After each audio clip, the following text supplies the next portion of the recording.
আমাদের জীবনের সব কিছুই মঙ্গলার্থে ঘটে চলেছে, একথা অকপটে স্বীকার করে নেওয়া বেশ কঠিন বিষয়। কারণ ভালো কিছু ঘটলে অবশ্যই আমরা এক্ষেত্রে একমত হতে পারি, কিন্তু যখন কোনো মন্দ বিষয় আমাদের সঙ্গে ঘটে, হয়তো বা আমরা কোনো প্রিয়জনকে হারাচ্ছি অথবা কোনো কঠিন পরিস্থিতির মধ্যে দিয়ে যাচ্ছি, তখনও কি আমরা স্বীকার করি যে যা কিছু ঘটছে আমাদের জীবনে তা মঙ্গলের জন্য ঘটছে? কিভাবে আমরা এই বিষয়টাকে গ্রহণ করি বা কিভাবে আমাদের এই বিষয়টাকে গ্রহণ করা উচিত, আপনার কি মনে হয়?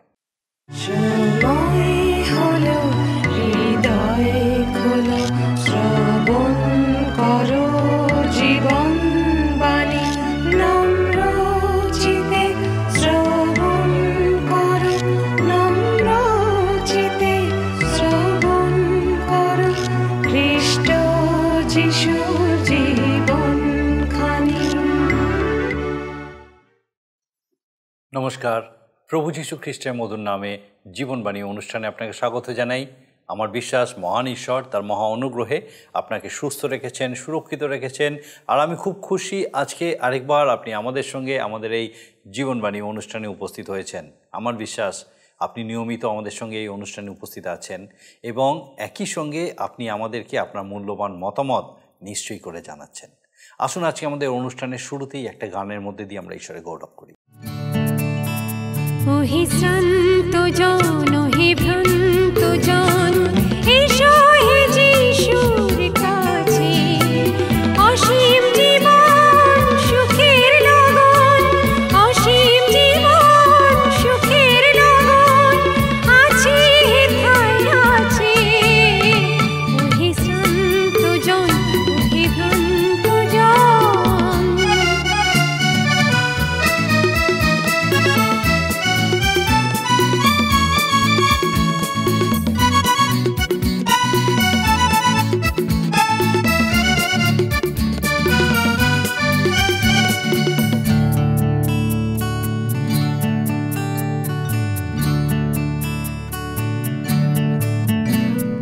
জগতের মোহ মিথ্যা সে মায়া, পাবে না কোথাও শান্তির ছায়া। জগতের মোহ মিথ্যা সে মায়া, পাবে না কোথাও শান্তির ছায়া। বলি তাই এসো যিশুর কাছে বসো, বলি তাই এসো যিশুর কাছে বসো, হেথায় অনন্ত শান্তি আছে।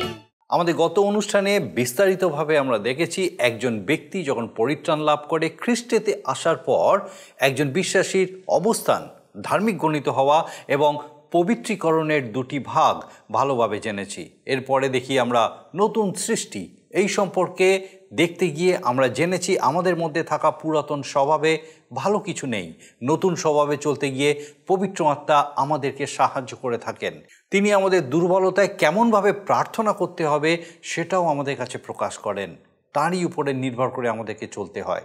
এখানেই শেষ নয়, ঈশ্বরের নতুন উদ্দেশ্য আছে আমাদের জন্য।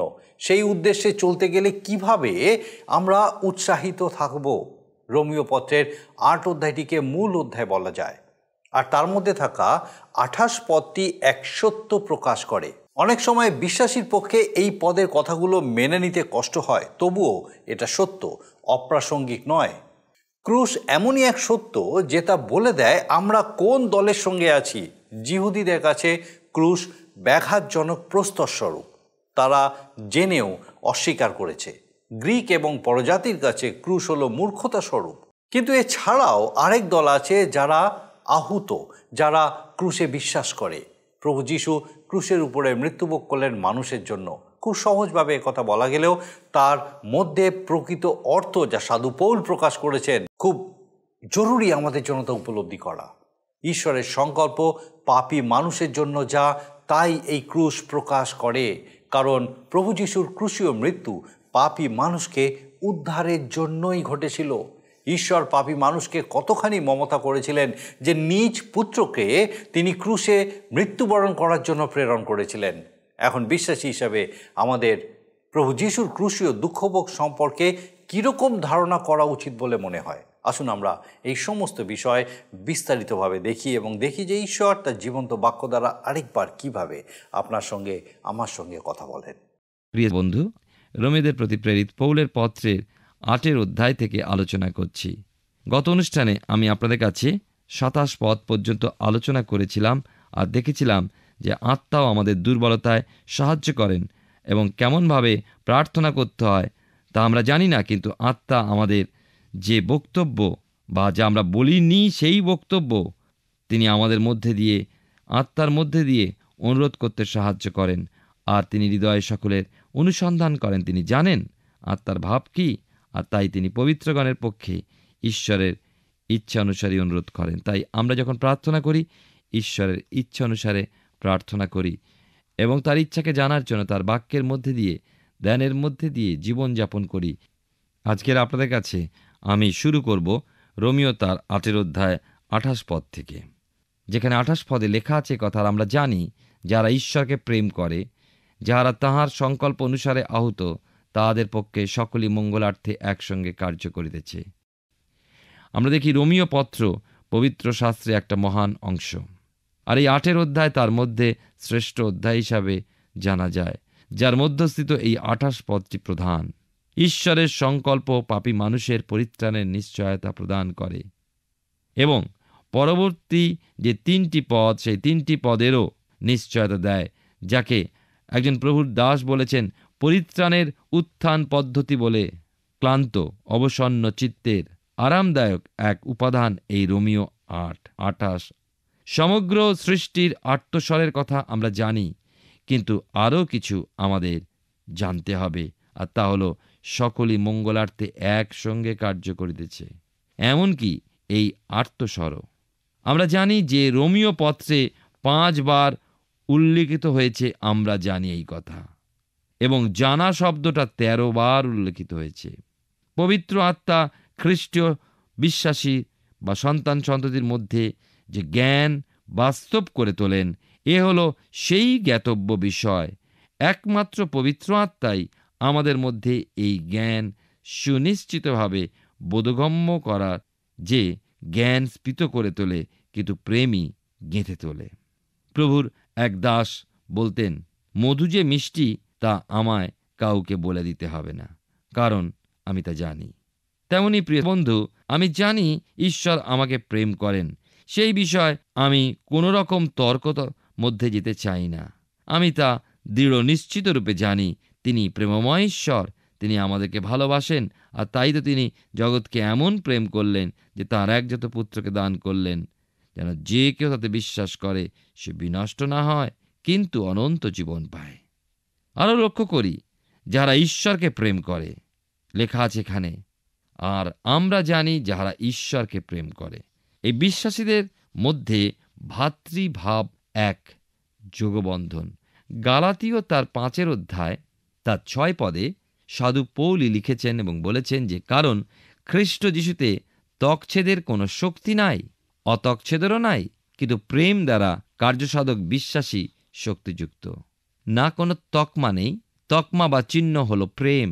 প্রেরিত যোহন কি বলছেন তার প্রথম পত্রে 4 অধ্যায় 10 থেকে 16 পদের মধ্যে, ইহাতেই প্রেম আছে, আমরা যে ঈশ্বরকে প্রেম করিয়াছিলাম তাহা নয়, কিন্তু তিনিই আমাদিগকে প্রেম করিলেন এবং আপন পুত্রকে আমাদের পাপার্থক প্রায়শ্চিত্ত হইবার জন্য প্রেরণ করিলেন। তখন আমরাও পরস্পর প্রেম করিতে বাধ্য।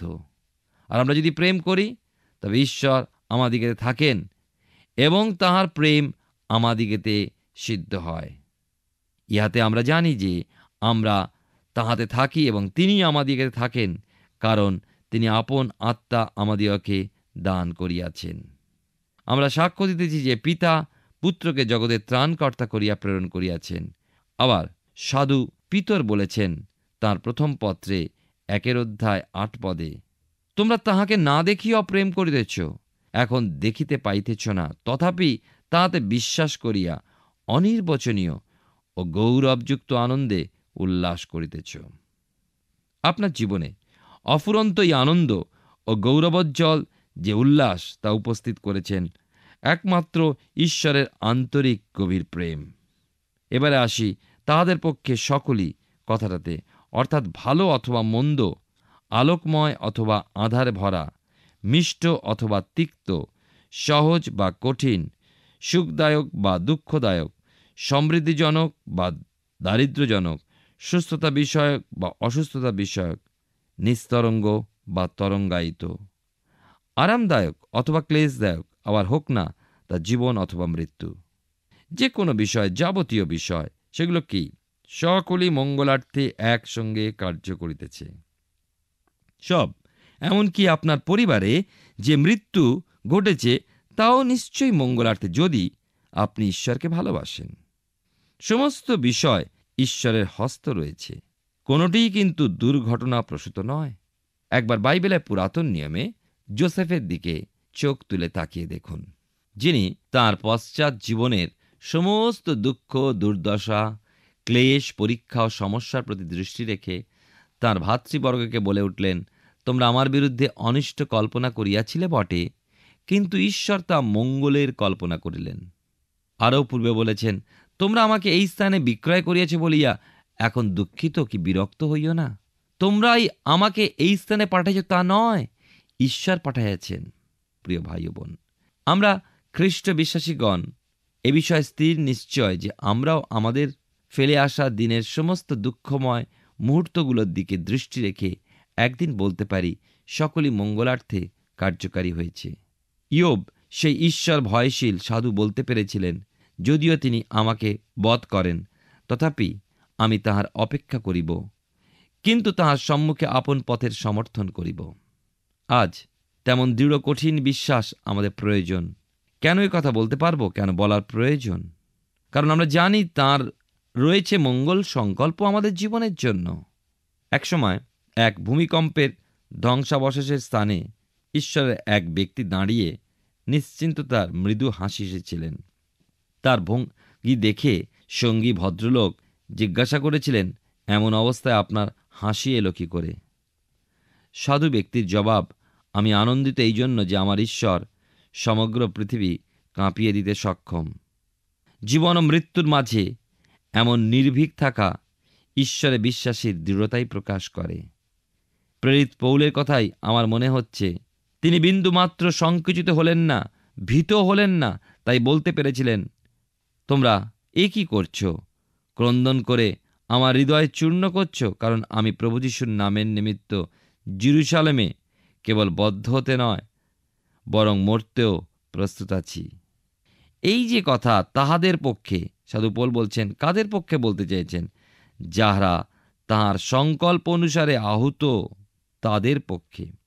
বিষয়টা বোঝার অর্থাৎ উপলব্ধি করা কষ্টকর। যারা শুধু আহ্বান পেয়েছেন তারাই এমন আহুত নয়, কিন্তু যারা ওই আহ্বানকে স্বীকার করেছে, মান্য করেছে এবং ওই আহ্বান অনুসারে চলার জন্য জীবনকে খ্রিস্টতে সমর্পণ করেছে, তারাই এই লোক। তারা ঊর্ধ্ব হতে জন্ম লাভ করেছে, ঈশ্বরের প্রেমকে তারা আস্বাদন করে দেখেছে। সাধু পৌল এই প্রসঙ্গে তিনটি দলকে দেখিয়েছেন। আজও এই তিন দল জগতে রয়েছেন। লক্ষ্য করুন, বাইবেলের নতুন নিয়মে 1 করিন্থীয় তার 1 এবং 24 পদে লেখা আছে, কিন্তু আমরা ক্রুশে হত খ্রিস্টকে প্রচার করি, তিনি জিহুদীদের কাছে বিঘ্ন ও পরজাতিদের কাছে মূর্খতা স্বরূপ, কিন্তু জিহুদী ও গ্রিক আহুত সকলের কাছে খ্রিস্ট ঈশ্বরের পরাক্রম ও ঈশ্বরের জ্ঞান স্বরূপ। প্রথম দল জিহুদীগণ ধর্মে, অনুষ্ঠানে ও ধর্মীয় বিধিকল্পে বিশ্বাসী, তাদের কাছে ক্রুশ ব্যাঘাতজনক প্রস্তর। দ্বিতীয় দল হল গ্রিকগণ তথা পরজাতিগণ, নির্ভরশীল দর্শন ও মনুষ্যোচিত জ্ঞানে, তাদের কাছে ক্রুশ হল মূর্খতা স্বরূপ। আর তৃতীয় দল হল গ্রিক ও জিহুদি উভয় দল হতে আহুত মনোনীত স্বরূপ একটা দল। তাদের জ্ঞান ও ধর্মানুষ্ঠান বিধিকলাপে বিশ্বাসের দরুন আহুত হয়নি, তাদের কাছে ক্রুশ পরিত্রাণের উদ্দেশ্যে ঈশ্বরের শক্তি। আহুত বলতে ঈশ্বর কর্তৃক আহ্বান প্রাপ্ত। এটা হলো বিশেষ গুরুত্বপূর্ণ বিষয়। আহ্বান কি? মনে করুন যে 10টা সামুদ্রিক কচ্ছপ রয়েছে, তাদের কাছে আপনি বললেন, তোমরা কি উঠতে চাও? তাদের মধ্যবর্তী 9 জন উত্তর দিল, না, আমরা বেশ আরামেই আছি, এই নিচে শুকিয়ে আছি। কিন্তু একজন বললেন, আমি চাই উঠতে। তখন তাদের ওড়বার জন্য অনুশীলন দেওয়া হলো। এই আহ্বান। ওই 9 জন চেয়েছে কচ্ছপ হয়ে থাকতে, তারা তাই রইল। আর হারিয়ে যাওয়া মানুষ, যারা হারিয়েই থেকে যেতে চায়, তারা জগতেই রইল ছড়িয়ে। একজনই চেয়েছিল জীবন, সে জীবনের জন্য শিক্ষা পেয়ে উঠল। না দেখে বিশ্বাস, পূর্ণ বিশ্বাস। রোমিও তার 8 অধ্যায় থেকে আমরা আলোচনা করছি। 29 থেকে 31 পদ পাঠ করব এখন। কারণ তিনি যাহাদিওকে পূর্বে জানিলেন, তাহাদিওকে আপন পুত্রের প্রতিমূর্তির অনুরূপ হইবার জন্য পূর্বেও নিরূপণও করিলেন, যেন ইনি অনেক ভ্রাতার মধ্যে প্রথম জাত হন। আর তিনি যাহাদিওকে পূর্বে নিরূপণ করিলেন, তাহাদিওকে আহ্বানও করিলেন। আর যাহাদিওকে আহ্বান করিলেন, তাহাদিওকে ধার্মিক গণিতও করিলেন। আর যাহাদিওকে ধার্মিক গণিত করিলেন, তাহাদিওকে প্রতাপান্বিতও করিলেন। এই সকল ধরিয়া আমরা কি বলিব? ঈশ্বর যখন আমাদের সপক্ষ, তখন আমাদের বিপক্ষ কে? জগৎ পত্তনের পূর্ব হতে ঈশ্বর জানেন কে কে তাঁর। তিনি স্থির করেছিলেন, যারা তার পুত্রে খ্রিস্টে বিশ্বাসপূর্বক তার কাছে আসবে, তারাই পাবে উদ্ধার। আর হয়ে উঠবে তারা পুত্র খ্রিস্টের মতোই, যেন খ্রিস্ট হন তাদের জ্যেষ্ঠ ভ্রাতা। আর এই বিশ্বাস প্রযুক্ত তার কাছে আসাতে আমরা খ্রিস্টেতেই ঈশ্বরের কাছে গণিত হলাম নির্দোষ নিষ্কলঙ্ক হিসাবে। হলাম অধার্মিক হতে ধার্মিক বলে গণিত। আখ্যাত হলাম ঈশ্বরের সন্তান নামে। ঈশ্বরের সমগ্র প্রতিজ্ঞা প্রতিশ্রুতি মতোই তাঁর গুণে গুণান্বিত হলে তাঁরই স্বভাবে বৃদ্ধি পেয়ে তাঁর সমপর্যায়ে উন্নীত হব এবং লাভ করব তাঁর সিংহাসন। কেননা তাঁরই মহিমায় হয়ে উঠব মহিমান্বিত। সর্বশক্তিমান ঈশ্বরই যে আমাদের পক্ষে থেকে এই সাক্ষ্য দিচ্ছেন, আমাদের বিপক্ষতা করার সাধ্য কি কারো আছে? 29 হতে 31 পদের মধ্যেই সাধু পৌল এই কথাই বলতে চেয়েছেন। তিনি লুকলিখিত সুসমাচারের 15 অধ্যায়ে প্রকাশিত ওই উত্তম ও মহান মেষপালকের সমান। 100টা মেষেতে তার কার্য শুরু, 100টাই তিনি তাই খোঁয়াড়ে ফিরে পেতে চান। মোটেই 99টাতে সন্তুষ্ট নন। তিনি বললেন না, রয়েছে তা অপর 99টা মেষ, একটা গিয়েছে হারিয়ে, হারাতে দাও। এমন কিছু বিষয় নয়। না, তিনি ওই একটা হারিয়ে যাওয়া মেষের জন্য দুর্গম স্থানে গিয়ে তাকে ফিরিয়ে আনতে তৎপর। ওই হারিয়ে যাওয়া মেষটিকে ফিরে পেয়ে কাঁধে তুলতে পারলে তবেই তার শান্তি, কারণ তিনি চান না একটাও বিনষ্ট হয়। প্রভু যীশু খ্রিস্টের সেচিত ওই বহুমূল্য রক্তকে পদদলিত করে উপেক্ষা করবেন না। মনে রাখবেন, জীবনে নিশ্চিন্ত হন, অনন্ত জীবন লাভ করুন। আপনার বিপক্ষে কাউকে সফল হতে দেবেন না। প্রভু যীশু নিজ রক্তেকৃত বিশ্বাসীকে নিরন্তর তাঁর চরানির মধ্যে রক্ষা করবেন। আপনার বিপক্ষতা করবে এমন সাহস কারো নেই। আপনি খ্রিস্টে বিশ্বাসপূর্বক ঈশ্বরের সন্তান রূপে খ্রিস্টের সেই শৈলে আশ্রয় গ্রহণ করুন, যেখানে রয়েছে নিরাপত্তা, যেখানে রয়েছে তার অনুগ্রহ। কি অপূর্ব তার আমাদের জন্য পরিকল্পনা, যা আমরা বুঝতেও পারি না। ঈশ্বর যখন আমাদের সপক্ষ, তখন আমাদের বিপক্ষ কে? সাধু পৌল এই কথা বলেছেন। 32 থেকে 35 পদে লেখা আছে এই কথা, যিনি নিজ পুত্রের প্রতি মমতা করিলেন না, কিন্তু আমাদের সকলের নিমিত্ত তাহাকে সমর্পণ করিলেন, তিনি কি তাহার সহিত সমস্তই আমাদিওকে অনুগ্রহপূর্বক দান করিবেন না? ঈশ্বরের মনোনীতদের বিপক্ষে কে অভিযোগ করিবে? ঈশ্বর তো তাহাদিওকে ধার্মিক করেন, কে দোষী করিবে? খ্রিস্ট যীশু তো মরিলেন, বরং উত্থাপিত হইলেন, আর তিনি ঈশ্বরের দক্ষিণে আছেন, আবার আমাদের পক্ষে অনুরোধ করিতেছেন। খ্রিস্টের প্রেম হইতে কে আমাদিওকে পৃথক করিবে? কি ক্লেশ, কি সংকট, কি তাড়না, কি দুর্ভিক্ষ, কি উলঙ্গতা, কি প্রাণ সংশয়, কি খড়গ? প্রিয় বন্ধু, আশ্চর্য সুন্দর এই বাক্য। আমরা দেখি যে নিজ পুত্রের প্রতি তিনি মমতা করলেন না। মমতা করেছিলেন অব্রাহামের পুত্র ইসাহাকের প্রতি, কিন্তু মমতা করলেন না নিজ পুত্র প্রভু যীশুর প্রতি। বিশ্বাসে অব্রাহামের পুত্র হয়ে আমরা সেই মমতা পেয়েছি ঈশ্বরের। পেয়েছি মহান ও উত্তম মেষপালকের জন্য। নিজের পুত্রকে অত্যাচারী এই মানুষের মাঝে প্রেরণ করলেন। তাহলে ওই পুত্রের সঙ্গে স্বর্গীয় সকল সমাদর, মহিমা, ঐশ্বর্য, সিংহাসন সকলে কি পিতা ঈশ্বর আমাদের দেবেন না? স্বর্গীয়, পার্থিব সকল প্রয়োজন আমাদের তিনি পূর্ণ করবেন। আমাদের ইহজীবন ও আমাদের আত্মিক স্বর্গীয় জীবনের সমস্তই তিনি দেবেন। খ্রিস্ট সাধিত 4 প্রকারের কার্যপ্রযুক্ত বিশ্বাসী সমস্ত দণ্ডাজ্ঞা হতে মুক্ত। 1, খ্রিস্ট আমাদের জন্য মৃত্যু ভোগ করলেন, আমাদের সকল অপরাধের নিমিত্ত উৎসর্গীকৃত হলেন বলিস্বরূপে। আবার বলি, প্রভু যীশু খ্রিস্ট আমাদের জন্য মৃত্যু ভোগ করলেন, আর আমাদের সমস্ত অপরাধের নিমিত্ত তিনি উৎসর্গীকৃত হলেন বলিস্বরূপে। 2, প্রভু যীশু খ্রিস্ট আমাদের ধার্মিক গণিত করণার্থে মৃত্যু হতে পুনরুত্থিত হলেন, মরণ বিজয়ী বীর হয়ে কবর ও পাতালের শক্তিকে পরাহত করলেন। 3, এখন তিনি ঈশ্বরের দক্ষিণে অধিষ্ঠিত। পুনরুত্থিত খ্রিস্ট প্রভু যীশু খ্রিস্ট এই জগতে 40টি দিন মহিমান্বিত দেহে সেবা কার্য করার পর, বিভিন্ন স্থানে দর্শন প্রদানের পর স্বর্গারোহণ করলেন। এখন জীবিত প্রভু যীশু খ্রিস্ট রূপে স্বর্গে সমাসীন। প্রিয় ভাই ও বোন, আপনার তাকে কি প্রয়োজন?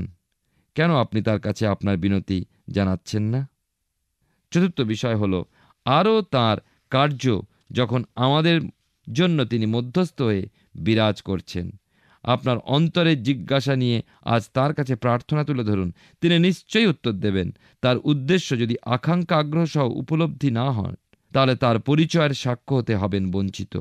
আপনি বিনতি না রাখলেও তিনি করে চলেছেন আপনারই জন্য, তার সেই ক্রুশীয় মৃত্যু উদ্ধারের জন্য।